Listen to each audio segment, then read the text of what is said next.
akong yatag sa akong pinalangga, si Councilor Tatay Huertas. Thank you, ma'am, no? Salamat kayo sa tawagin ni painting ni Jana. Jana, silingan ko na ito sa saray dahil. Salamat kayo. Murag mas gwapo pa man ko ni picture kaysa ako.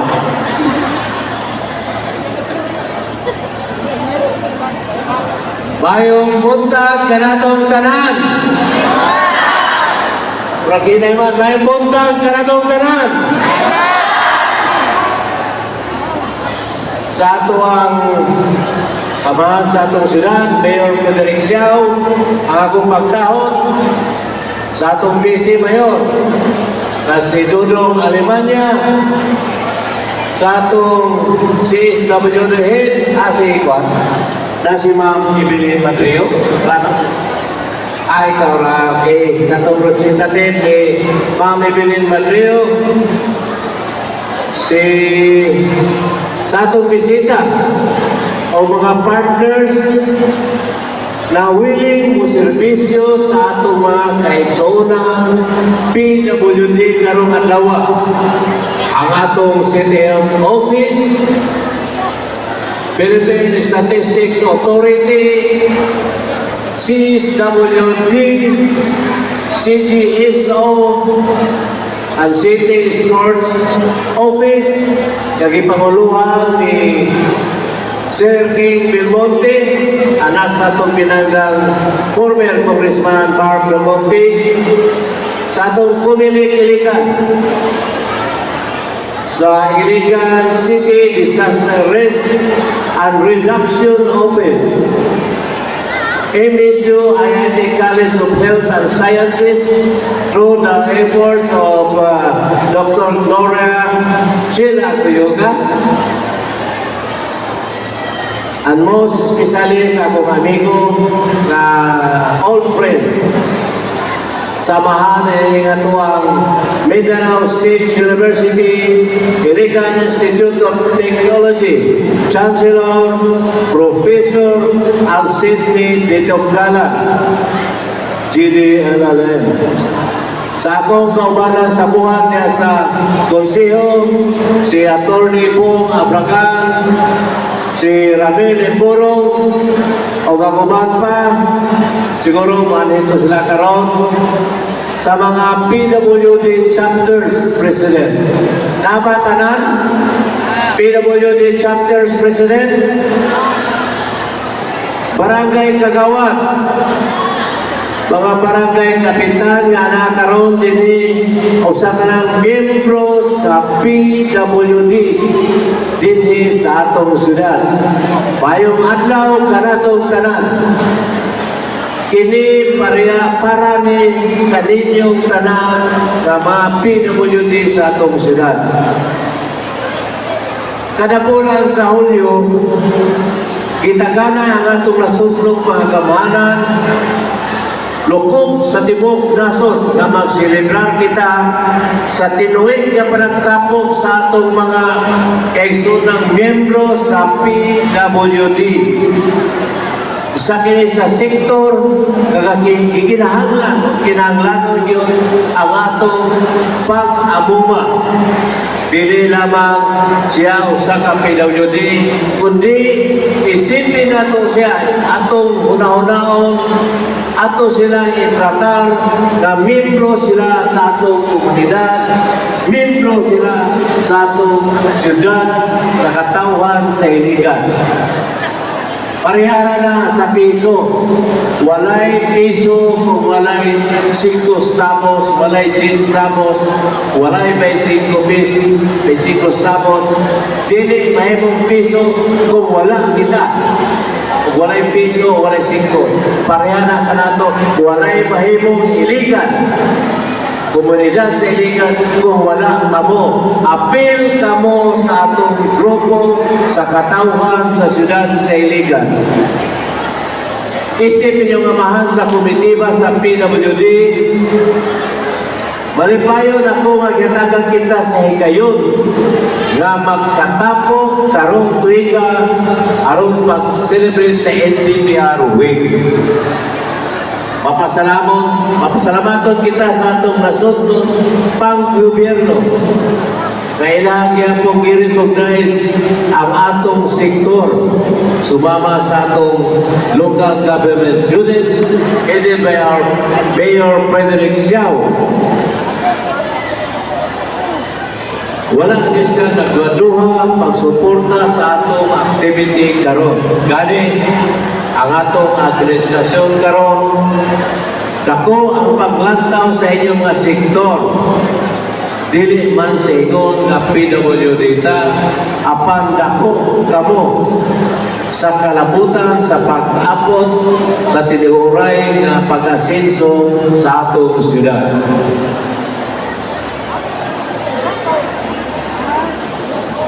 Dako sa ako mapasalamat sa atong partner sa academy, MSU IIT headed by Chancellor Alcinde, Attorney Alcinde M. Ditokanan.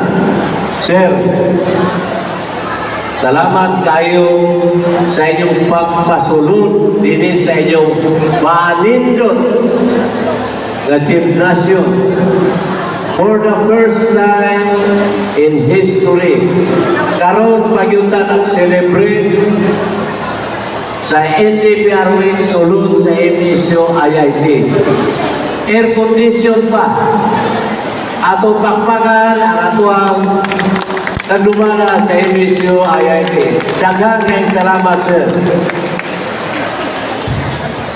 To Dr. Gloria Cela Cuyuca, Doc, daghang kay salamat, Doc, sa imong efforts to have a partnership with us sa committee sa PWD.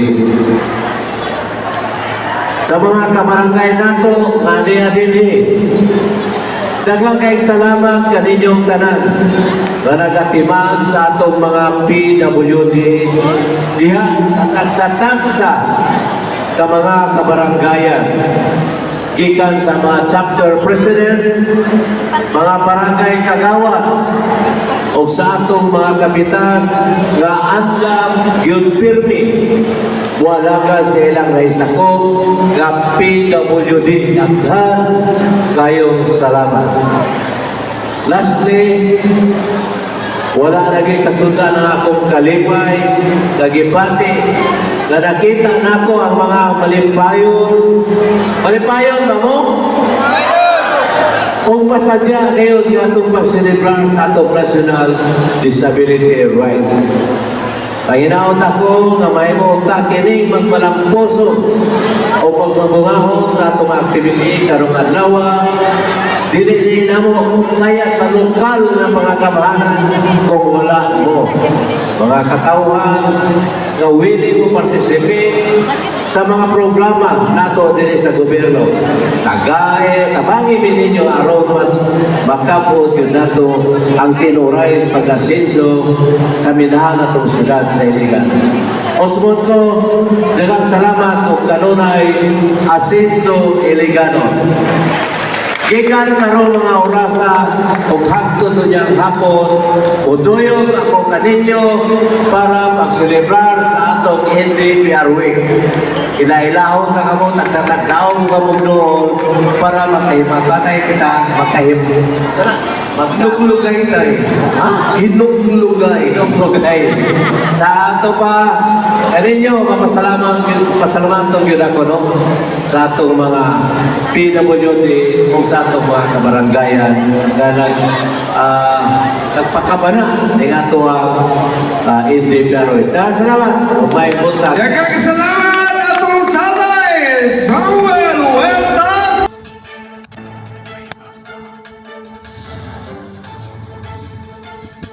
Muli ang panglungsod na mao'y chairperson sa Committee on PWD, City Councilor Samuel Tatay Huertas. Atong palakpakan si Tatay.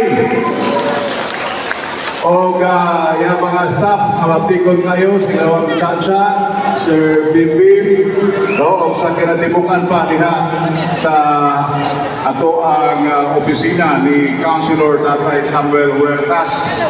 O usap, nag-represent sa opisina ni Vice Mayor Dodong Alimani ato ang karon sa Vice Mayor, no, sa kauluhan sila si Mayor Feliciao, no, sa importante sa nga kalihukan karon dito sa kauluhan pag-invite ng mga investors para mupupuhunan din sa iligan, no? Ato palakpakan ang ato ang mayor o vice mayor o si Ma'am Conchita Ariola o si Ma'am Mary Jane, no, sa Ayiniralaw sa CSWD o si kaganiha si Sir King Belmonte o sa tanan nga niya karon diri naglangkob, no, sa PWD nagduyog ining selebrasyon sa National Disability Rights Week. Maayong buntag, maayong iligan kanato tanan. Okay, papagyapon mo diha karon. Naganihan ka itong nagkanta nito kayo, no? First time po na akuan. Karoon po yun is kadugay ng dumog mi. Kaya usa to sa nag-contribute na ko sa DXIC. Si Otoy Maghinay. Karoon po yun mi nagkahimamat sa personal. Sa dugay ng katuigan. Magkadungganay mi sa radio. No? Ako lang, no? Nga pasalamat nga ligahin mo ang oras o panahon alang niini. Importante ang pakilambigit, no, sa unsaman nga mga kalihukan sama sa karon, so nga diin gisilibrar dili lukop nasod, no, diri sa Pilipinas, mga kaigsuuna. So dili maayo nga sigilan ng lok-lok sa balay, no, sa mga dunay mga aktibidades, no, sama nini karon makiglambigit kita kay dinhi madiscovery ang ato ang mga talento, no, o mga abilidad, no, sa sports sa makaron, no, wala to may bawi nga may manday mo kanta may bukas pa si Otoy Maghinay, no, ingon ni anak mo sa daghan pa sa sama ninyo karon. Ako galing makonsider gihapon ko PWD, wala ko ID pa, no, kay operando sa ko na heart bypass ko 10 years ago. Ika 10 years kahapon, July 18, nag-atake ko. Naoperahan ko July 30, 2014. So, uban yun na. Pero wala nyo ko ka-proseso anang ID sa PWD. Kadako maday kayo gihapon na, no? O gamit kayo kay lagi major operation ang ako anagian. Siguro mautoy purpose kadiin gihatagan mo tang ikaduhang kinabuhi kay lagi ni ata mo serbisyo ngadto sa katawhan sa dakbayan sa iligan. Ako husband daw sa mga aktibidad nga himuon makiglambigit yung ta kanunay dili ta maulaw, no, kay dili maingon nato nga tungod kay dunay diferensya sa paglawas. Dili na lang ta moipon sa insakto gyud mga dunay barog, no. Kinahanglan makiglambing kita sa unsaman nga mga gituhaton kay ang gobyerno ilabi na sa pamunuan karon ni Mayor Frederick Cabuliciao, Vice Mayor Dudong Alimania o ang Eden Council, no, kanunay gyud nga nagasuporta sa mga kalihukan sa mga PWDs. Ato yang knowledge pagidangat sa ato ang maptikon kayo nga konsehal Attorney Councilor Romericio Pung Abregan Sr. ato palakpakan, no. Ang gobyerno nangitang yung mga pamaagi, no, sa magkaroon sa sugbog atong QR system nila, no, nga ma-apply na nationwide. Tumong tinguha na nga mapadali sayo na lang sa umaabot panahon, no. Tungod lagi kini anata karon sa mga bagong teknolohiya. So ang giintroduce kining digitalization ngadto, no, nga ma-apply ka na lugop nasod si DSWD Secretary Gatsalia kung dito masayo na ila katong himuon naguna na ang lalawigan sa Sugbo, no, kanang QR code di nako kayo mapalawman na pero ngadto sa usaman nga mga programa sa gobyerno mas dali na lang kaayo, no, mga kaigsunan. Di ko na lang kayo tason. Salamat kayo, no, kaninyong tanan. Asenso Iliganon.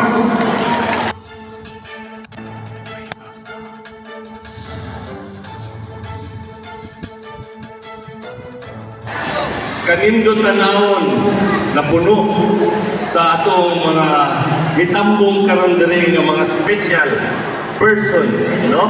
Diri mapuno ang gym. Atong palakpakan ang atong kagalingon.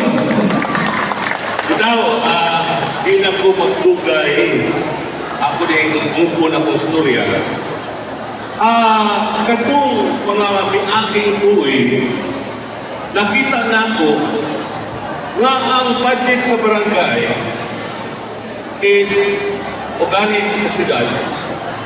1% ang senior citizen o mag-share sila, mag-apod sila sa 1% na budget sa barangay, mag-apod sila sa senior, sa persons with disability. At nakadumdum mo na? Karon, dayon sa kabarangay, nga upat ka mo chapter sa senior citizen, na apoy PWD, 1% murag isa ka bukog sa baka ng ilog-ilogan sa atong PWD o atong senior citizen. Unya ang senior citizen ra kay dali ra kayo mangluod. No, dali kay mangluod. Ngayon gamay naman sila ang mga PWD. Gani mo abot mo na mahimo pa na sila senior citizen. Ganong kami daghan, ganong mas ako magilaha. So, tungod niya na ang problema, hantod na magkita sa party, di na magtingganay. So, akong gibuwa, nagpasar kita isa ka ordinansa. Mao na ang City Ordinance sa 2271-56. At ordinance sa mandating the increase budget allocation for senior citizen and PWD at 1% each sector. Kung pasabot, 1% sa senior citizen, 1% sa PWD. Wala, ito mapalagpakan kay ang PWD, katagaan ay 1%. Di na makikaway sa senior. Dahil naman ang senior pagpangluod, makagapa. Ito, ang PWD nyo, yung bugal-bugalan, makagaba ko. Kusa, ato nahimo na siya, diha sa atong barangay, makita ninyo, nalagyan mo 1% o 1%. Actually, advantage kayo sa atong persons with disability. Ay ang 1%, ikumpara sa mga senior citizens na ganagan kayo, 1% nila, mas dako-dako ang allocation sa ang napagamtam sa atong PWD. Di ba? Sabagay, ako lang mo, before ko, di lang ko magdugay kay what to Cagayan, kay ako'y gitawag nito yung homeotherapy, kanang advanced therapeutic, mahil kita mabata. Bata, sa una ba? Unya, i-appeal ka mo. Teka nitong mga PWD, actually, dahil balaod na follow lang, isuon lang ang balaod sa senior citizen. Katong 20% discount, di ba? Katong mga pribilehiyo. Karon, kung gahatag man ko aning benepisyo sa senior citizen. Gahatag man ko. Unya, kung naamoy nawala nga ID, naamoy mga dokumentong nawala, lisensyang nawala, ayaw na ng buot na mawala, ilson na na, wala na yung buot. Kung unsa magani ang nawala na importante, mga ID, labi na sa mga GSIS, SSS, nga tagaan ilak ang pangyungan o affidavit of loss para maisuan kag bagong ID, bagong card, bagong lisensya, bagong resibo. Wag kinahanglan gani mo kay mo submit mo affidavit of loss. Wadto mo sa akong opisina diha sa Atwang sa Victoria Mihiri. Ay Abragal Law Office niya, usaka mo sa taas. Ay kabutang Abragal Law Office, diha mo sa likod, ayaw mo sa tuo. Ha? Kay wadto mo tuo na, kabayan mo. Kay dito sa tuo, private law office. Akong iklaro ha, affidavit of loss. Dili dito say. Kaya wala na may panginabuhi. Kana makatabang na pag-abot ninyo dito, 8 na lang na ako'y ID sa PWD. O nakita yun ako, dunggan ako nga si Councilor Atty. Bong Abragan. Iyang yun nang ibatbat o iyang isulti diha sa amuang fair. Kaya kung yan na, himuan ka mo o kapinari doktor notaryado, isang 5 di mo kabayan. Libre na. So, salamat sa inyo ngayon. Bisag busy kay ko matuko Cagayan. Di na ko maako. Wala sa akong dughan, sakit sa akong dughan, bumubiyak lang ko kung kamo makitang tanan nga nagsilibrat o adlaw. Kailan pa man ako? Basta igna lang ha. Good luck and God bless you all. I hope next year and all the years magpadayon na itong selebrasyon sama ni ini dinigyan akong lugar para magkita-kita tag-usap. Thank you. Dahil butang sa inyo.